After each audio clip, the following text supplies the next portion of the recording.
Hi guys, for today's video, ayan, siguro magtataka kayo kung bakit nandito ako sa ilalim ng puno ng balete.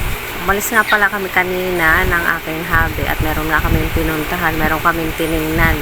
Hindi namin alam na alas 12 na pala kami umalis, hindi pa nga kami nanananghalian.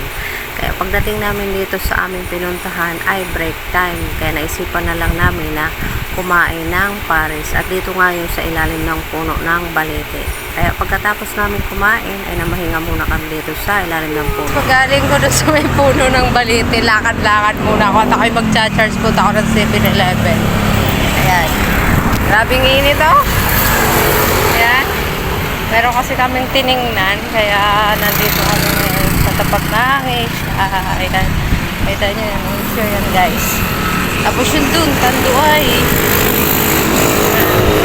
Pakainit. Kasi kuya, naglalakad, may dala-dalang sako. Lakad muna ako dito. Ito tayo 7-Eleven. Lobat na lobat kasi cellphone ko. 5% na lang to. Tingnan natin, baka mamaya makablot pa yung cellphone ko dito.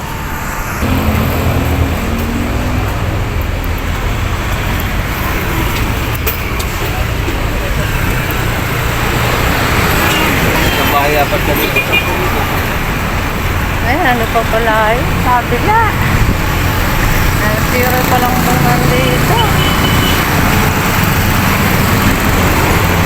Malayo-layo rin pala yung nilakad ko. Tanong ko dito sa 7-Eleven kung merong libreng charge.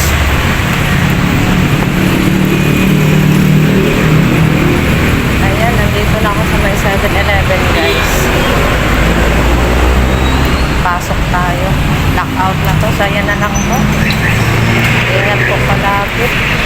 Thank you for watching.